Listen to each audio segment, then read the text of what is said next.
俺には大事な彼女がいた。社会人になって知り合った彼女、ミオとはもう5年の付き合いだ。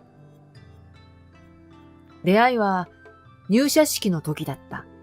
大体の女性社員がスカートの中、ミオはズボンスタイルだった。昔病気で手術したの。片足だけ義足なんだ。と、ミオはさらりと足のことを打ち明けた。小学生の時から義足で、今はもう普段の生活では何も不自由していないようだった。ただ、服装だけは多少選ぶそうだ。タイトなものやスカートは履けないけれど、その分アクセサリーを身につけているとミオは言った。そんな前向きな彼女に惹かれ、俺から告白して付き合うようになった。ミオはいつも右手の中指にシルバーリングをつけていた。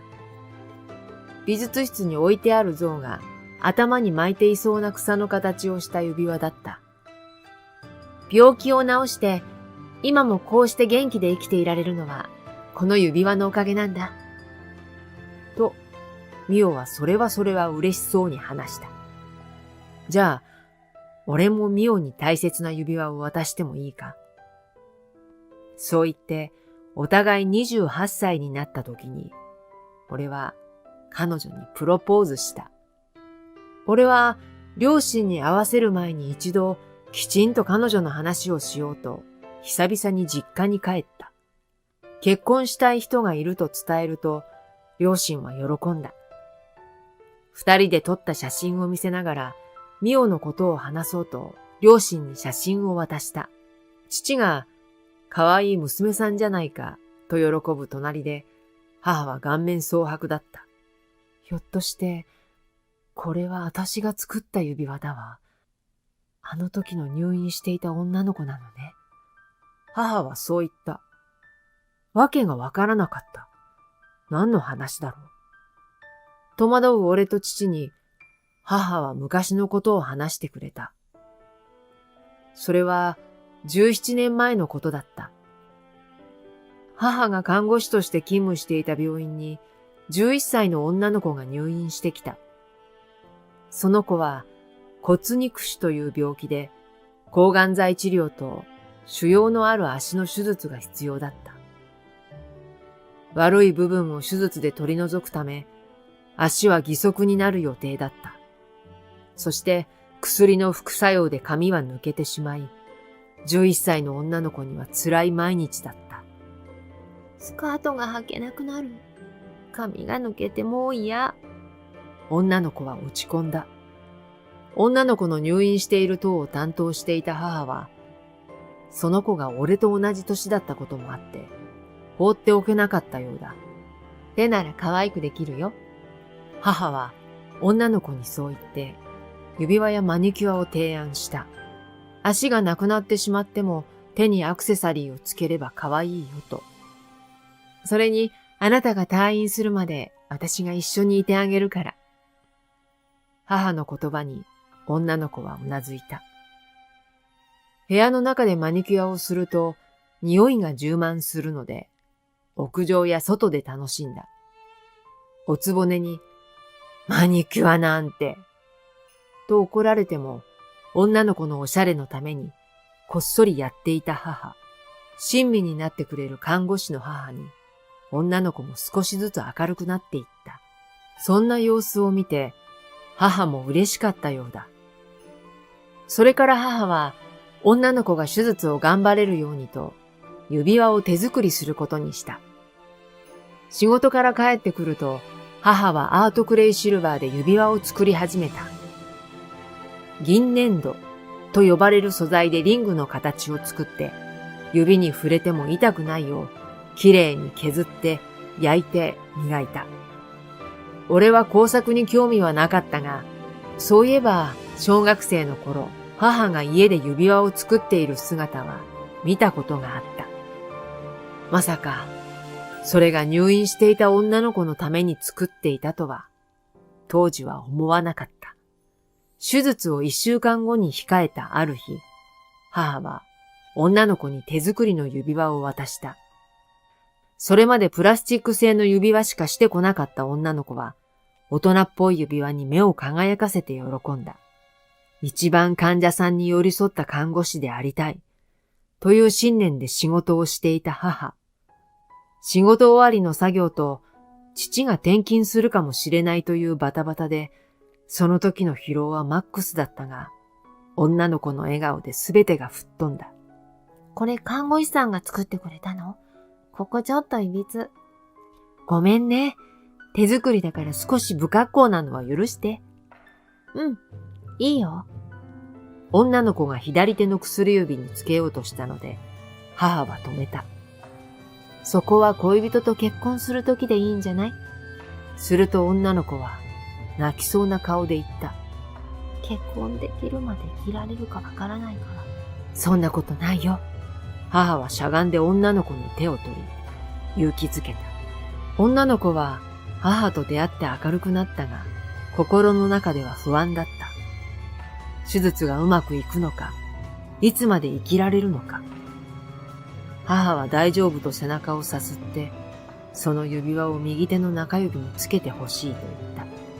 魔除けの指。病気が吹っ飛ぶように、そこにつけてほしいな。女の子はうなずいて、指輪を右手の中指に通した。少しブカブカだった。それは、母が、女の子が大きくなっても、つけていますように、という願いを込めてだった。それから女の子は、母の指輪をお守り代わりに、邪気を払うという右手の中指につけて、手術に挑んだ。手術は、無事、成功した。その時ちょうど父の転勤が決まった。父だけ行くか、みんなで行くか、家族で話し合った。俺は学校のみんなと離れ離れになるのは嫌だけど、父と離れるのも嫌だった。家族がバラバラに住むのが考えられなかった。俺がそう言うと、母もついていくということになった。母は職場に退職願いを出した。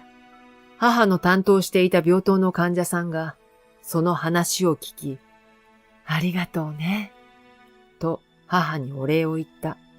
母は患者さんを思って対応する看護師だったので、慕っていた人が多かったのだ。そして母は手術が終わって間もない女の子にもいなくなることを話した。退院するまで一緒にいると話していたこともあり、母は心苦しかった。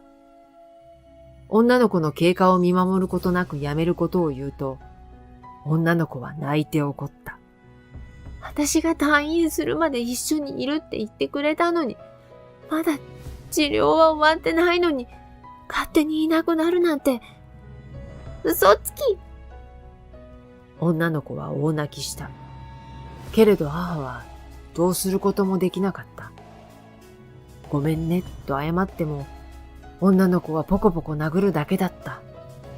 それから女の子は母と距離を置くようになってしまい、最後にバイバイと挨拶に行っても、ベッドに横たわった女の子は母の方を見てはくれなかったようだった。患者さん思いの母はそのことをずっと後悔していた。泣かせて別れてしまった女の子がずっと申し訳なくて忘れられなかったの。でも、そっか。あの時の女の子、こんなに大きくなったのね。ミオがしている指輪は確かに母が作った不格好なもので間違いないらしく、母は写真を見て泣いた。俺はこんな偶然があるのかと驚いた。あの時は本当に申し訳なかったな。母がつぶやいた。母はあの時の女の子、ミオに嫌われたと思っている。でも俺はそれは違うと思った。俺に指輪の話をしてくれた時、ミオはすごく嬉しそうだったから。いなくなってしまった看護師を憎んでいるなら、指輪なんてしてないだろうし、あんなに嬉しそうに話すわけがない。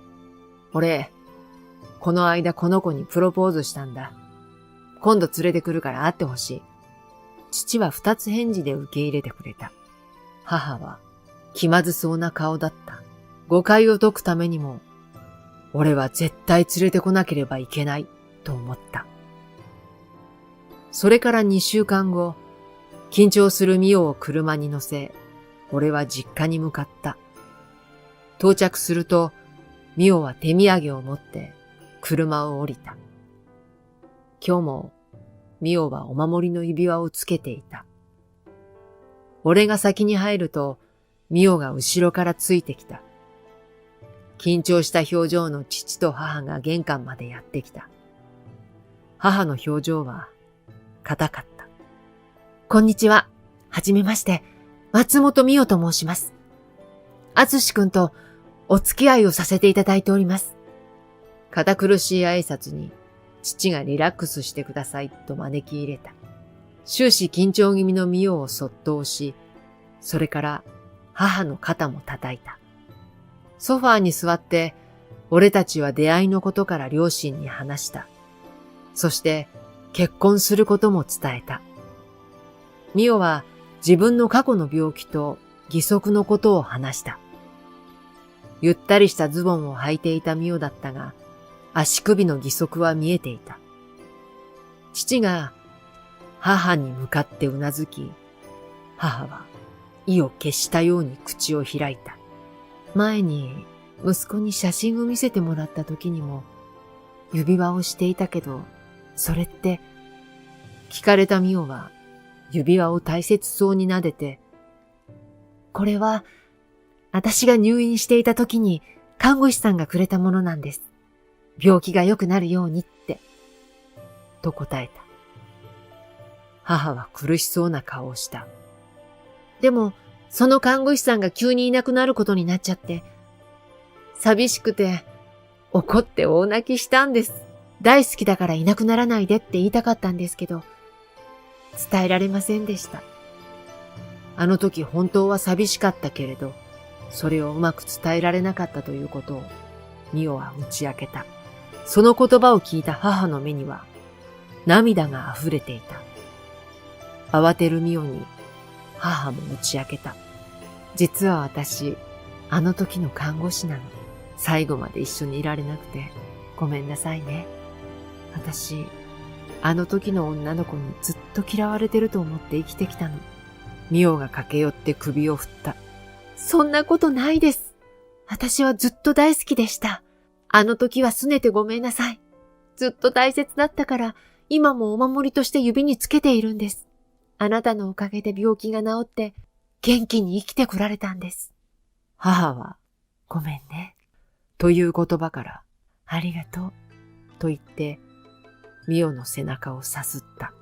17年越しに誤解が解けた瞬間だった。